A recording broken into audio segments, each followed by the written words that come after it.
Et ça femme. La question donc ayi sa alfaruku ba fo ko alfaruku jine jine ni mi sotkini ne reda cimbulu la teoci et ça femme ne da cimbulu la. Nous avons entendu ça de la bouche des Blancs. Hein. Quelqu'un qui n'est pas venu à Tombouctou, c'est comme s'il n'a jamais été en Afrique. C'est comme s'il n'a jamais voyagé. Nous n'avons plus d'espoir. Nous, notre seul espoir, c'est Allah.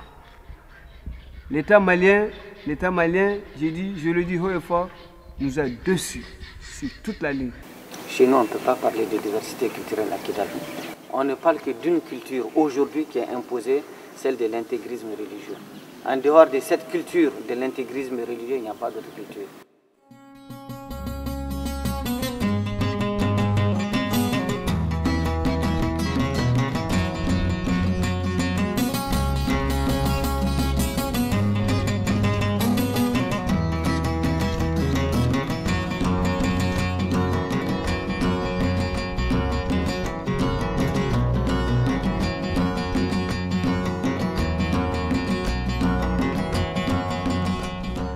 Le djihad ne se termine que jusqu'au jour du jugement, et jusqu'à ce que le soleil se lèvera de l'ouest. Dans le vaste désert malien, les djihadistes sont les leaders sur la pratique religieuse et ils le matérialisent par des actions qui, selon eux, épousent la loi de Dieu. Ne vous faites pas détruire, c'est-à-dire ne laissez pas le djihad.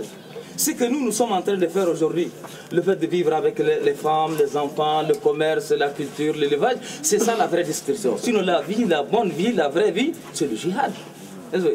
Parce que le musulman, il doit vivre en bon musulman, en bon pratiquant, ou qu'il meure en martyr. Et c'est ça notre but. Le but est en sardine, comme j'ai dit en sardine, les adhérents de l'islam, qu'on vive en bon musulman, en bon pratiquant, ou que l'on meure en martyr. Parce que notre but, on n'a rien à voir avec ces histoires, ce bas monde-là, le pouvoir ou l'argent ou quoi. Ça nous intéresse, ce qui nous intéresse, c'est le paradis, c'est l'au-delà. C'est d'abord l'agrément d'Allah sur nous, le pardon de nos péchés, et qu'Allah nous donne en échange le paradis. Amen.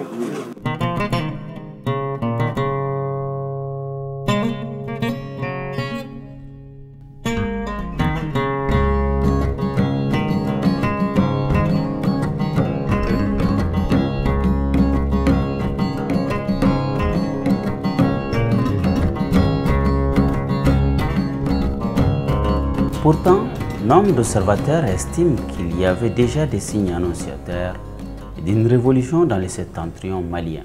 Ils écrivent des slogans pour dire aux gens d'adhérer à l'Azawad et que l'Azawad désormais est indépendant. Donc c'est comme si l'Azawad était déjà indépendant, les signes, ces slogans. Donc après, le grand signe, c'est les marches. Ils ont fait des marches avec le drapeau de l'Azawad, au vu aussi de tout le monde. Personne n'intervient. Et ça aussi, c'est pour montrer une force, qu'ils ont une force et qu'ils sont là, présents. Et voilà, il y a eu plusieurs marches qui manifestent cette hostilité de la présence du Mali. Et qu'ils sont chez eux. L'Azawad est une réalité, qu'on tienne compte de cette réalité.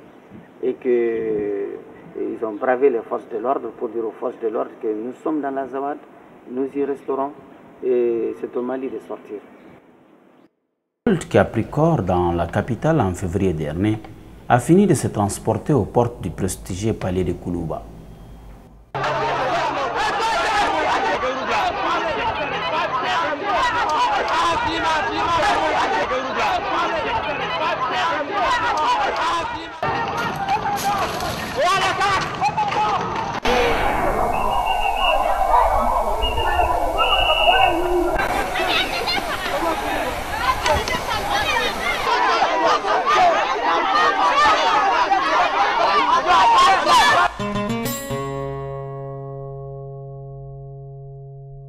Kuma caman fɔra a fɔra ATT kisɛ marifa wari a y'a di ka taa kɔrɔn fɛ ka taa di rebelle ma donc an kɔni nana ATT an n'a ka jɛ ka kuma ni tiɲɛ don nkalon don n'o tɛ n'i donna sɔrɔsiya la i donna faso lakana de kama an cɛw y'a kɛ an mɔkɛw y'a kɛ an balimaw y'a kɛ donc an bɛɛ de ka kan mais min ye ka ATT dɛmɛ n'u fɛ an nana n'a o tiɲɛna nkalon ATT ko a ma dɛmɛ u fɛ.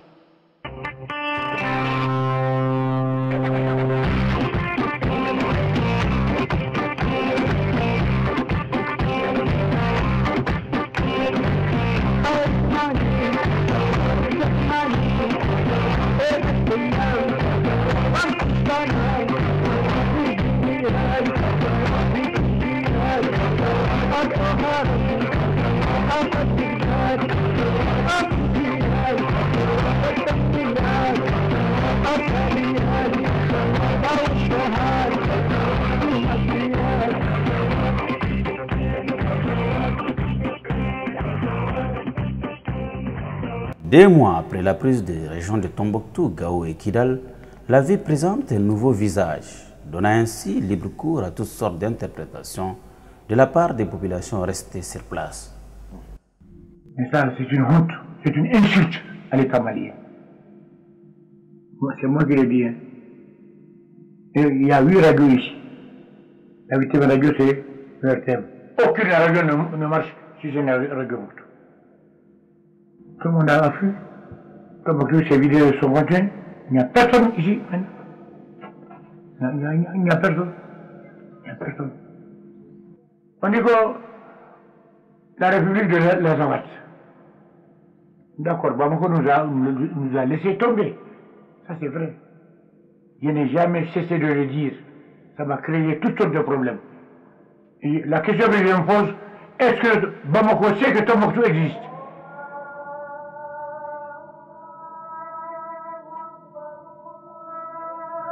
Vous ne le savez pas. Même les Tombouctiens résidents à Bamako ne savent pas que Tombouctou existe. Tu viens pour le décès de ta maman ou bien ton père. Mais c'est pas là. Il faut vivre les réalités du milieu comme nous sommes en train de les vivre. On a eu le courage et l'audace de rester. Et jusqu'au deuxième soupir, nous on resterait Tombouctiens, on resterait Maliens. Ouais. Cela ne nous amène pas à être du côté de MNLA ou bien du côté d'Azawad ou bien du côté de qui que ce soit. On est Malien, on reste Malien, on meurt Malien. On va nous enterrer Maliens. Mais vraiment les Mali n'ont qu'à penser à nous. Vraiment les Mali a failli à son devoir. Ils n'ont qu'à penser à nous. Même les problèmes de nourriture nous posent des problèmes aujourd'hui. Tombouctou ne sait même pas ce qu'il faut dire. Une ville mystérieuse, une ville internationale qui est abandonnée par vraiment son gouvernement. En tout cas, nous, on reste neutre pour le moment, mais on est Malien. Le gouvernement est parti. Le gouverneur de la région qui représente le président de la République du Mali est parti. Et nous, la population est restée. Maintenant, qu'est-ce qu'on doit faire? On peut nous accuser de quelque chose? On ne peut pas nous accuser. On est resté chez nous et tous ceux qui nous gouvernent sont partis lamentablement sans nous donner des renseignements. C'est tout ce que j'ai fait. Et maintenant nous sommes là, on va faire la loi des plus forts, on va suivre ceux qui sont plus forts. On va, que ce soit MNLA ou bien que ce soit l'Afghanistan quand même, ce qui est fait est fait. C'est tout. On n'a qu'à se soumettre. Le nouveau gouvernement qu'on vient de mettre encore en place montre vraiment que l'État malien ne veut pas composer avec les gens. C'est-à-dire que même si on devient des amis, vous êtes carrément abandonnés. Donc ils ne connaissent que la force, ils ne connaissent que les ennemis. Ils ne composent qu'avec les gens qui sont durs. Et ça, ils l'ont toujours fait, depuis ils continuent à le faire. Donc c'est pour montrer, ça montre aussi à toutes les communautés du Nord qu'aujourd'hui, pour avoir quelque chose, il faut être armé, il faut revendiquer sa position et il faut être dans une situation où pouvoir prendre ses droits. Donc voici un peu toutes ces considérations qui ont vraiment poussé les gens à créer leur force et à créer aussi leur mouvement. Parce que sans ce mouvement, cela veut dire qu'on ne peut pas avoir de droits, on ne peut pas être considéré dans le Nord. Donc il faut vraiment être militairement fort pour avoir sa part dans le Nord Mali. MNLA, créé par des jeunes cadres diplômés, ce sont des gens qui ont la conscience, qui ont des idées, qui savent ce qui se passe dans le monde entier, qui sont motivés pour apporter un de plus pour ces populations vulnérables que vous voyez. Deuxièmement, en 2012, le 17 janvier 2012, MNLA a créé son aile politique, son aile militaire pour mener des opérations militaires. Donc, c'est un mouvement qui est composé de l'aile politique et l'aile militaire. Nous sommes contraints de vivre avec eux et nous faisons semblant d'être avec eux parce qu'ils détiennent des armes. Donc nous n'avons pas le choix. Nous sommes là pieds nus, mains nues, sans défense. Donc on est obligé de faire semblant. Les assaillants, quand ils sont venus, ils ont trouvé que nous sommes entre Nous sommes libres. Il n'y a pas d'occupation, il n'y a pas de militaire, il n'y a pas de force, il n'y a pas d'autorité. Ils sont venus, ils se sont installés. Et ils sont guidés par quelques enfants qui leur montrent, voilà, celui-là est un fonctionnaire, celui-là a les moyens, celui-là a une dette de l'État, ça c'est la maison de quelqu'un. Voilà, nous sommes là. Je me demande comment on va faire la campagne, parce qu'il n'y a pas de semences. Les semences ont été pillées, ils ont vendu les sacs à 5 000. Un sac de semences à 5 000 francs, vraiment. Même le riz de consommation n'est pas vendu à 5 000, même pendant la récolte, à plus forte raison, à cette période.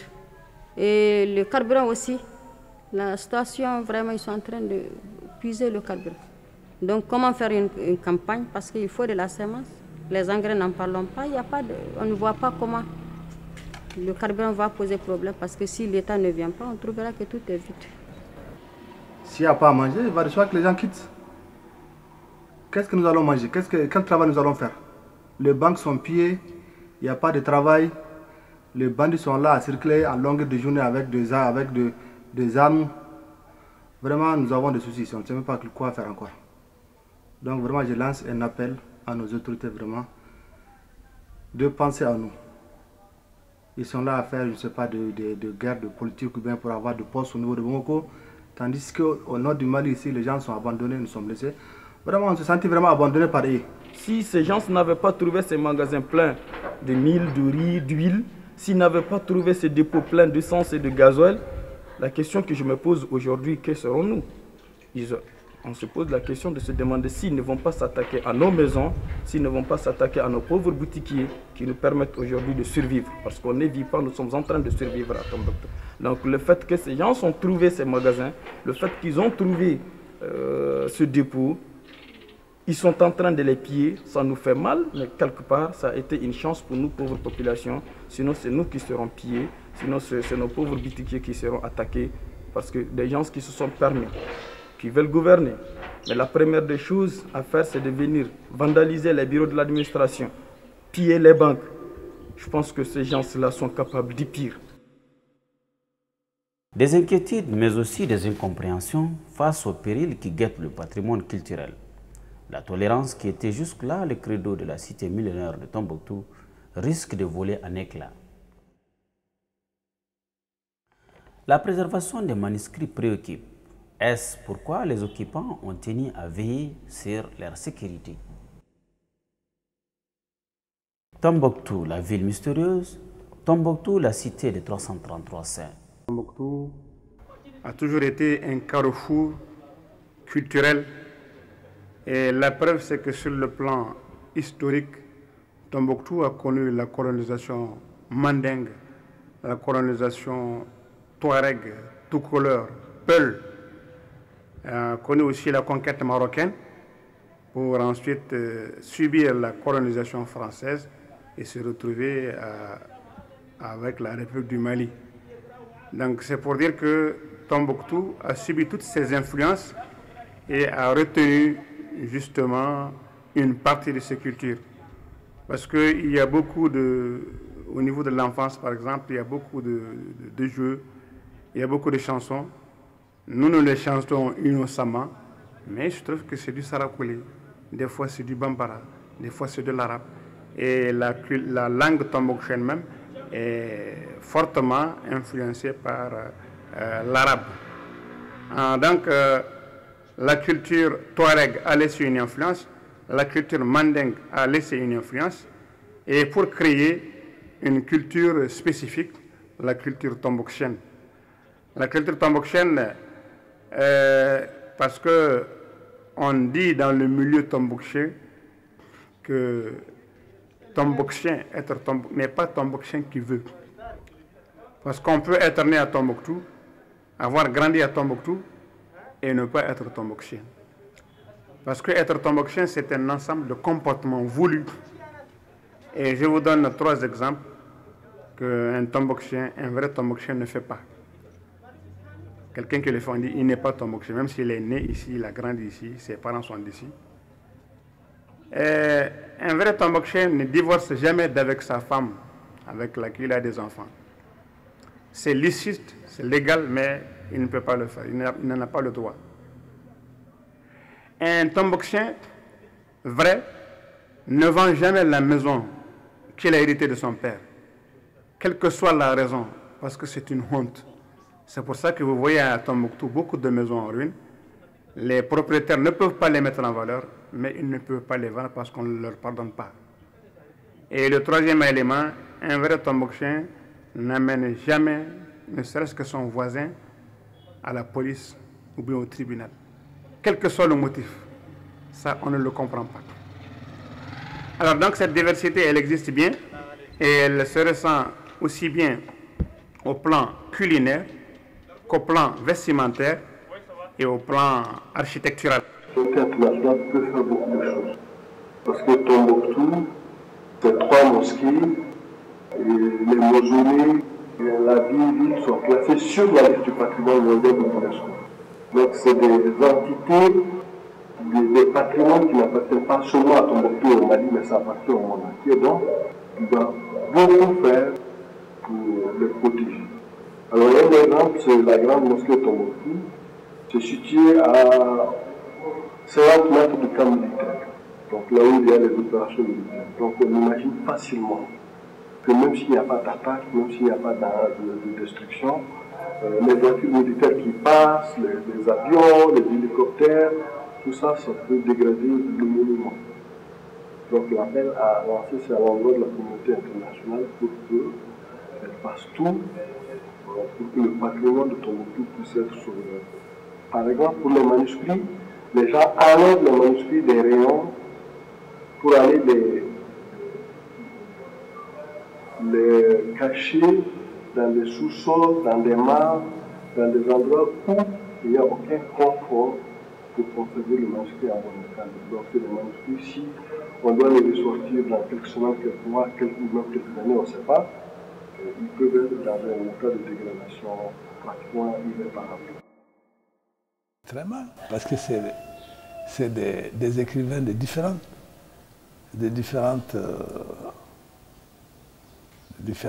ethnies. Dans ces écrits-là, il y a des Hausa, il y a des Soraï, il y a des Tamaché, il y a des Bambara, il y a des Peuls qui ont écrit, chacun ce qu'il sent, ce qu'il ressent. Ils ont traité des choses. Les gens ne comprennent pas que ces gens, ils ont fait un travail remarquable.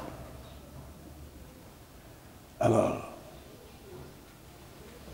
cette communauté qui a fait donc ces écrits-là, qui donne beaucoup de renseignements sur le passé, sur la façon d'être, etc.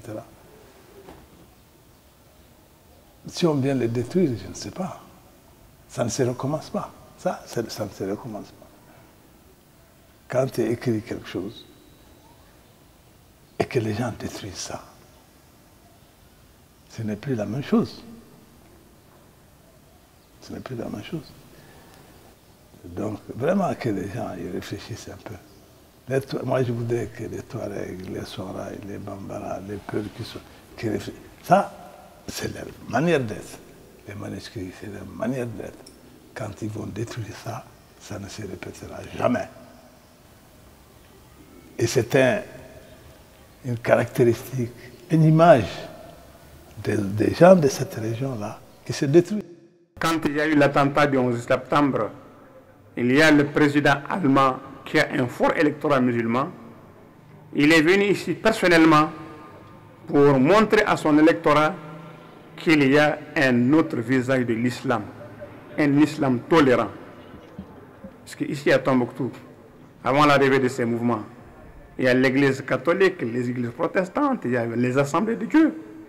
Et même au XVIe siècle, il y avait, disons au XIXe siècle, à la pénétration coloniale, il y avait l'église Notre-Dame de Tombouctou, en plein cœur de Tombouctou, qui était acceptée. Et il y avait, la maison existe encore au quartier Bajindé, il y avait une synagogue qu'on appelle Al-Yahoudhou. Donc c'est dire à quel point cette tolérance, cette acceptation de l'autre. On dit que Tombouctou n'a jamais été souillé par le culte des idoles, mais il y avait de grands magiciens à Tombouctou qui faisaient leur magie, qui faisaient leur culte, sans déranger les autres. Cependant que Tombouctou n'a jamais connu d'idolâtrie. Parce que, contrairement à la Mecque, qui est un des hauts lieux de l'islam. À la Kaaba, il y avait 360 idoles, mais il n'y a jamais eu d'idolâtrie à Tombouctou.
Gao, la capitale de l'Empire Songwe.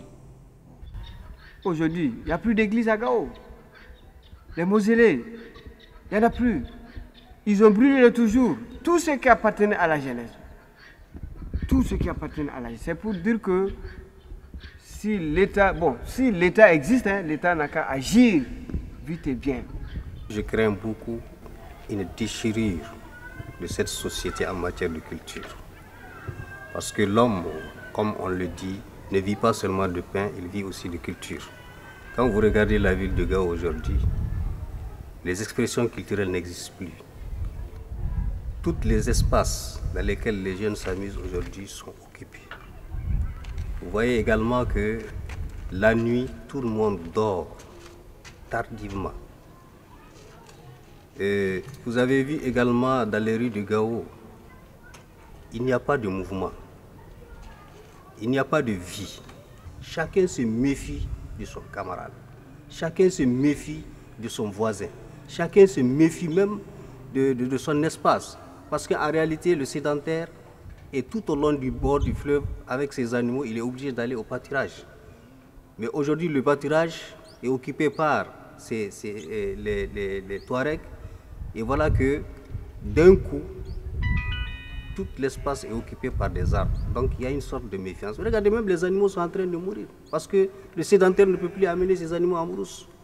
Haidikana yero gunane yatta yero kane yasihin ka hambur krizidi haidika kata yanne ne cibara yer wana borod ya kakane yaddanga go ka bara tumbutu boro dango kane moredi cino tumbutu boro go ka kabara boro go ka poreme boro go ka sadi yatta boro kurka jur yatta si jur hay fosu ko yanne ndana ca haidika ngango fe ijenda nyawde fongo ko yanne ana ci wota maganda sene ro fur weydiyo torro ila jaba hinka gone ka jabi fo ka ho hayde kurka kane ngiya danga hinsa giyas way hinje gone ka sene idam césarienne ka ngiya danga dam césarienne dia. Aujourd'hui à Gao, je dis celui qui a de l'argent ne dort pas tranquille. Celui qui a une belle voiture ne dort pas tranquille. Celui qui parle même pour dire je ne suis pas avec les mouvements ne dort pas tranquille. Donc la menace est grande, mon frère. La menace est forte. Les gens sont humiliés parce qu'on les châtie dans la rue en plein air pour des petites fautes que, en tout cas, la loi a prévu les sanctions. Et ce que je vais ajouter, la laïcité, là, c'est pas autre chose que la séparation de l'État et des religions. Dès qu'on dit une république laïque, ça veut dire que les gens doivent faire la distinction nette entre l'État et la religion. Ils ne doivent pas avoir d'amalgame. Nouvelle culture imposée, celle d'un islam intégriste, ne cadre pas avec la culture telle qu'elle est pratiquée par les Tamashek, par les gens de Kidal. Et Souk, du 10e au 17e siècle, a été, disons, du 10e au 15e siècle, pas 17e, au 15e siècle, a été une cité très florissante. La monnaie était de l'or pur. C'était une cité, c'était le carrefour entre le Maghreb et le monde noir au sud du Sahara. Mais dans cette cité-là, la tolérance religieuse était très forte. Très, très, très, très forte. Il y avait des chrétiens, il y avait des juifs, il y avait des musulmans, il y avait des soufis, il y avait toutes les tendances religieuses qui étaient là à Essouk. Mais la religion a été une religion extrêmement tolérante. Et aujourd'hui, on vient trouver une intolérance extrêmement grave et qui porte atteinte à la culture même du peuple tamashek. En milieu tamashek, quand on ne donne pas la main à une femme, la femme va dire que vraiment on l'a déshonorée. Parce qu'on ne la respecte plus. On ne lui adresse plus la causerie, on ne la salue pas. Ça, ce n'est pas un bon signe. Et là, c'est le contraire. Ils viennent imposer que la femme, on ne doit pas lui donner la main. On ne doit pas causer avec une femme dans la rue. Même dans ta propre voiture, tu ne dois pas amener des femmes, tes cousines, tes sœurs. Donc, c'est devenu un problème culturel qui est très fort, au point où la culture même du peuple même qui était là, cette culture commence à être dénaturée. Et avec cette imposition-là, c'est très grave. Dans la collaboration, ils ont bien voulu en tout cas nous donner certains numéros où en cas de cas, on pouvait les appeler pour intervenir. C'est dans ce cadre que moi j'ai appelé le chef et qui immédiatement a envoyé, comment dirais-je, un autre véhicule qui est venu. Et ensemble, on était devant la porte. Alors ils m'ont invité à monter avec eux pour faire le constat. Tous les bureaux qui étaient en haut, c'est les bureaux administratifs, tous ont été saccagés. Il y avait des ordinateurs, il y avait les papiers qui étaient jetés par-ci, par-là, des livres. Alors le constat était très, très amer. Et les portes étaient cassées, aussi bien que les vitres. Quelques jours après, ils sont revenus, en tout cas pour essayer de rétablir l'ordre, en remettant 50 000 francs aux gardiens pour qu'ils puissent chercher un menuisier pour reprendre les portes et les vitres. Bon, M. Sandaou, pour vous, quelle est l'importance des manuscrits de Tombouctou en tant qu'intellectuel? C'est notre histoire, c'est nous. Sans ce qu'il y a au CEDRAB, nous sommes quoi? Donc on ne peut pas imaginer une communauté centrale. C'est notre histoire, c'est notre culture. Donc ça veut dire que vous êtes prêt à mettre le paquet pour sauvegarder les manuscrits? Nous sommes... Ça n'est même pas à discuter. Ça n'est même pas à discuter.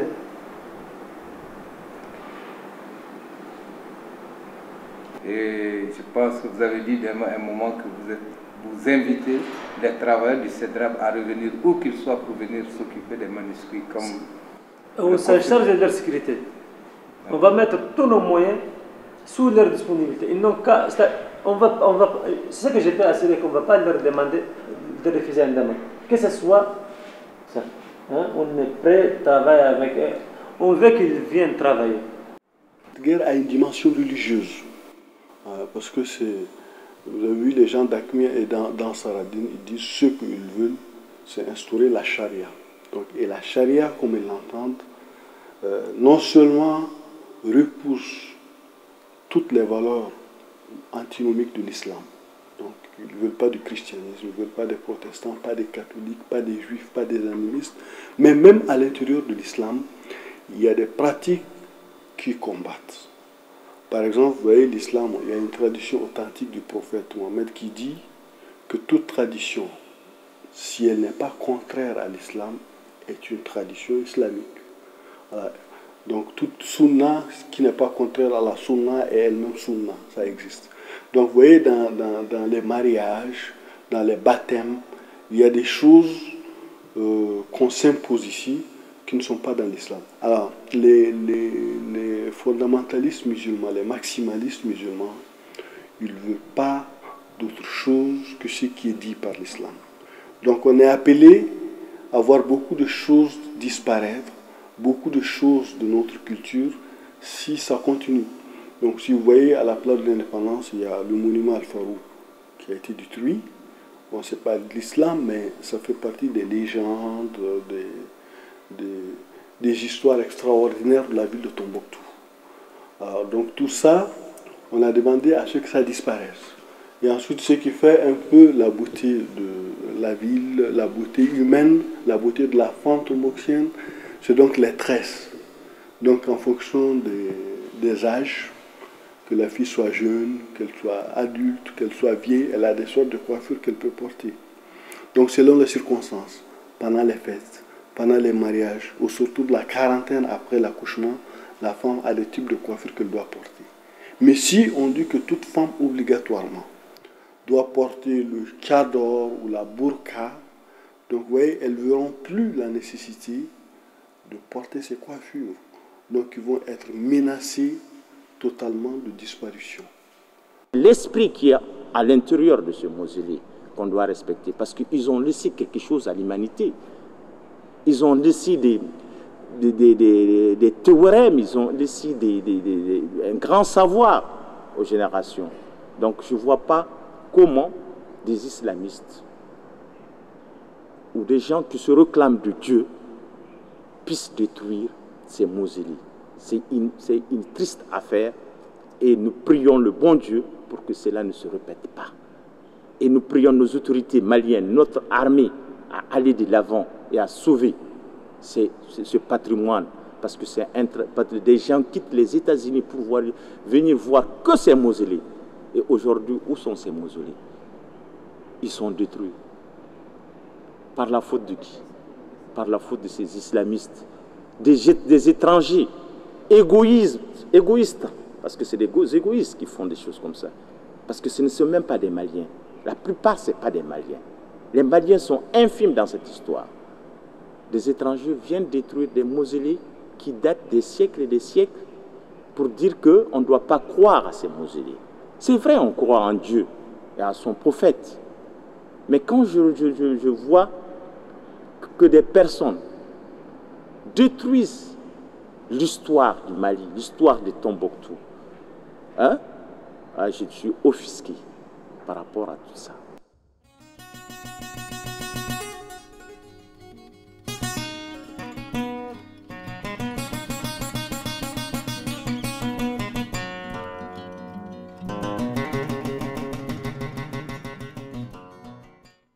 Dans les localités sous domination, la quiétude est mise à rude épreuve. Du coup, l'industrie artistique qui était en ébullition fait face à une véritable traversée du désert et une mort programmée. La bonne cohésion qui existait entre les différentes ethnies a pris un grand coup. Parce qu'aujourd'hui, les Peuls n'ont plus confiance aux Touaregs, les Touaregs n'ont plus confiance aux Arabes, les Arabes n'ont plus confiance aux Songoïs, les Songoïs n'ont plus confiance aux Tamasheks. Et les Tamasheks entre eux-mêmes n'ont plus confiance les uns les autres. Et à partir de ce moment-là, l'unité même de la nation est mise en cause. Et en plus de ça, il y a des gens qui sont venus d'autres pays, d'autres horizons. Et le fait que ceux-ci n'ont pas les mêmes valeurs que les autres, mais qui veulent les dominer, les forcer à accepter leur dictat, fait que de toute façon déjà, l'harmonie est rompue. Parce que les autres ne sont pas venus à eux les mains tendues, mais ils sont venus avec des armes pour les réduire en servilité, pour les détruire leur lieu de culte, pour détruire leurs fondements socioculturels, les obliger à avoir des comportements qui ne sont pas des comportements qu'ils ont adoptés par libre arbitre, mais forcés de le faire. Donc à partir de ce moment-là, toute forme d'extrémisme est à condamner. Et alors, la coexistence, l'unité, l'harmonie est rompue. Le diable est rentré dans la bergerie. Maintenant, qu'est-ce qu'il faut faire? Les conséquences sont énormes, énormes sur tous les plans, mais déjà sur le plan de la confiance. Est-ce que demain, ceux-ci-là peuvent avoir confiance alors à ceux qui sont arrivés avec les armes? Parce que pourquoi ils sont arrivés avec les armes? Parce que pour défendre des intérêts mercantiles, pour réduire les autres, pour faire des trafics de drogue, pour... non, ce n'est pas des raisons humaines qui les ont amenés. Et ce qu'il faut comprendre, c'est qu'il faut que nous arrivons à comprendre ces mécanismes-là et à ne pas les oublier. Parce que, au nom souvent d'une religion, les autres perpétuent des actes ignobles, qui ne sont pas des actes de la religion, mais pour leurs intérêts égoïstes. Tombouctou, c'est une ville où, dans une proportion de 60-75%, les gens sont des artisans. Donc des tailleurs, des cordonniers, des forgerons, des bijoutiers. Et tous leurs produits, c'est pendant la saison touristique qu'ils arrivent à les écouler. Donc à raison de la rébellion, le tourisme n'existe plus. Et du coup, les artisans qui sont là n'arrivent plus à écouler leurs produits. Voilà, donc en outre, la population locale qui peut aussi consommer un peu, majoritairement est sortie de la ville. Donc c'est le poumon de l'économie de la région de Tombouctou, c'est l'artisanat et le tourisme. Avant la crise, nous avons un projet qui permettra, qui nous amènera à former des guides touristiques à l'histoire et à la géographie du Mali pour permettre vraiment un tourisme culturel. Deuxième aspect, nous avons un projet aussi de formation des femmes et des filles déscolarisées au métier d'art. Nous avons aussi des voyages groupés que nous voulons organiser avec des agences appropriées, c'est-à-dire des voyages de scolaires et des étudiants pour leur permettre de voir le vrai visage du Nord et ceux du Nord, le vrai visage du Sud. C'est-à-dire ceci qui amène l'interculturalité entre parce que notre objectif, c'est les enfants, les étudiants. Parce que peu de gens connaissent le Nord, peu de gens connaissent, et les gens du Nord, peu de gens connaissent le Sud. Donc, c'est-à-dire le fait de créer ce brassage permettra aux jeunes gens de connaître la réalité profonde de leur pays.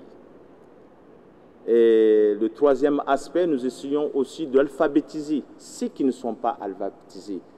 Au moins pour pouvoir, surtout les artisans et les acteurs culturels, qui ne peuvent pas s'exprimer. Et nous avons aussi une formation à l'informatique. Tous ces projets sont aujourd'hui à l'eau parce qu'il y a eu des crises. Sinon, des partenaires voulaient nous accompagner, mais avec la crise, les partenaires ont fermé les robinets, donc on attend. Les problèmes que nous avons, Thomas, depuis les événements de février, mars, puis avril, c'est que nous sommes en stand-by. Et aujourd'hui, nous essayons de faire en sorte d'organiser des spectacles de soutien. Parce qu'aujourd'hui, plein d'artistes du Nord sont à Bamako et dans des situations très difficiles, très compliquées. Ils vivent au jour le jour et il faut qu'ils se déplacent de famille en famille. Alors nous essayons d'organiser des spectacles de soutien à ces gens-là pour qu'ils puissent au moins avoir de quoi faire bouillir la marmite. Nous avons encore une de nos valeurs sociétales, c'est la solidarité. Je ne veux pas citer de nom pour ne pas frustrer des gens, mais nous avons partagé le peu que nous avons avec certains. Nous les avons aidés à sortir et quand ils sont arrivés ici, nous les assistons. Et nous pensons qu'ils sont comme nous-mêmes. Et c'est ce qui est important pour nous aujourd'hui, pour faire en sorte que face à cette menace-là, nous brandissons les valeurs, des valeurs qui ont pour nom solidarité, partage, entraide et aussi assistance. Cette assistance, cette entraide, nous les manifestons par rapport à des hommes et des artistes du Nord qui sont aujourd'hui ici, ou même qui ne sont pas à Bamako, mais qui sont hors du Mali, mais que nous tenons aussi à leur assister, ne serait-ce qu'en leur donnant des nouvelles, ne serait-ce qu'en leur donnant, partageons avec eux les petits moyens que nous avons, qui sont des moyens matériels, financiers, pour qu'ils continuent à pratiquer leur art et que leur famille soit alors un peu hors du besoin. Moi, c'est Khaira Arbi, une artiste du Nord déplacée à Bamako. Sinon, on ne peut pas dire qu'on est réfugié dans notre pays. Je suis déplacée avec tout mon groupe.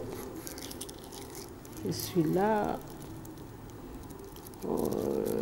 J'étais d'abord, quand je suis venue, j'étais à la maison des jeunes.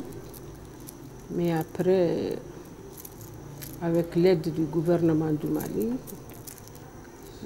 j'ai eu une maison où loger, Dieu merci. Je suis là avec tout mon groupe. Mais on ne travaille pas, on n'a pas de travail, on est là. Dieu merci, ça va. C'est qu'on veut que la paix revienne au Mali et au nord du Mali surtout. C'est notre souhait.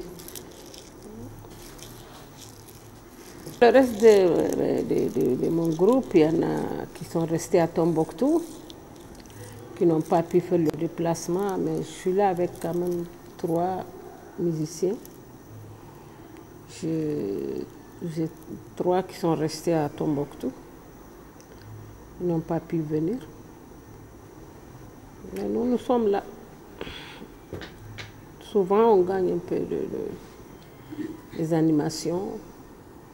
Et ce qu'on gagne, on est obligé de les envoyer au moins un petit crédit pour communiquer entre nous. Et c'est tout. Et merci.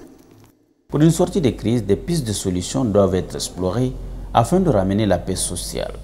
Je pense que c'est des hommes de bonne volonté. Des gens qui ont une certaine lecture des événements. Une certaine lecture des événements. Il s'agit de ne pas être passionné, d'enlever la passion, de mettre la passion, de raisonner, de parler par le cœur et par la raison. Ça, je pense que tout homme de bonne volonté, qu'il soit politique, s'il enlève là-dedans les données égoïstes, s'il enlève ça de ce côté, il met ça de ce côté, s'il se dit, bon, ce qu'on cherche, c'est de refaire, parce qu'il faut refaire. Il faut refaire cette nation en marche.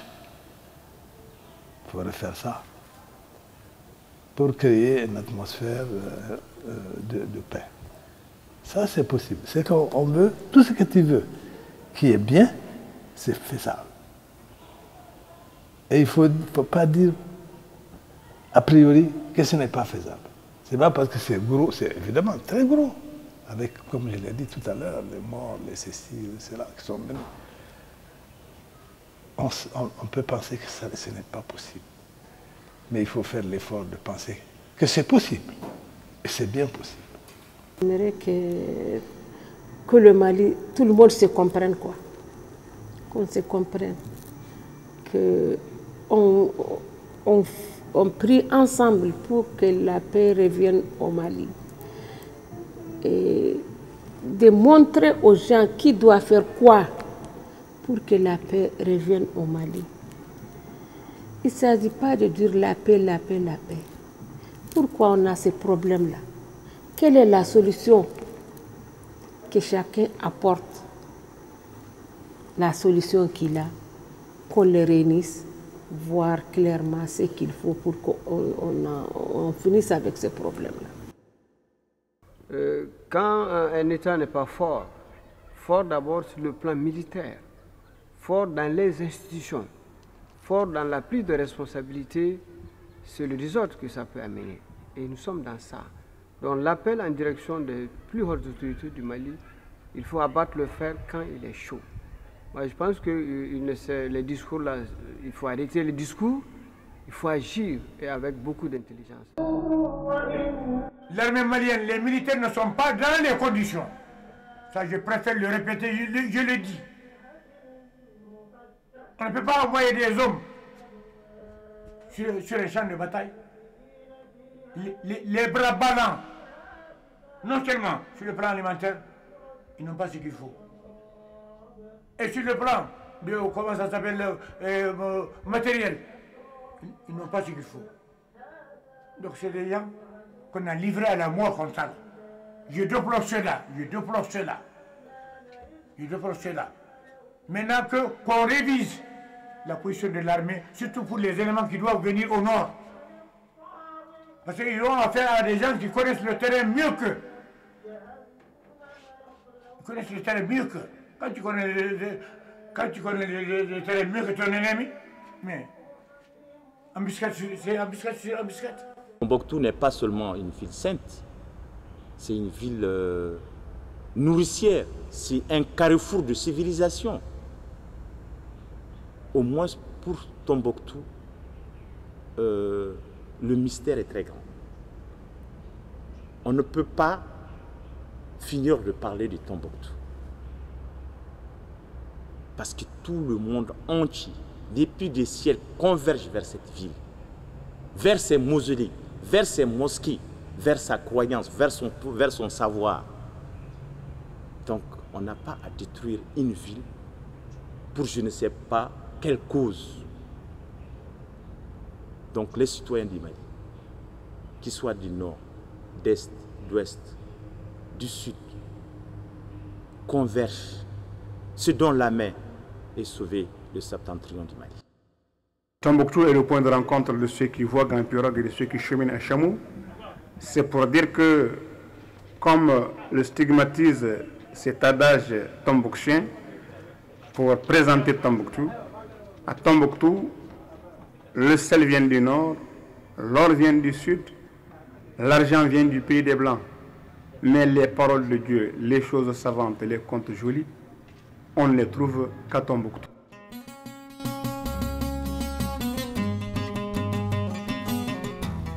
L'éphémère comité de transition de la République de l'Azawad a eu du mal à convaincre. L'assise populaire qui pouvait légitimer son existence n'a pas été concrétisée. Malgré les difficultés, les humiliations et autres subies par les habitants du Nord Mali, l'espoir est permis de voir dans un proche avenir le drapeau vert jaune rouge remplacer celui du noir qui symbolise la force des djihadistes maîtres de lieu.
Thank you.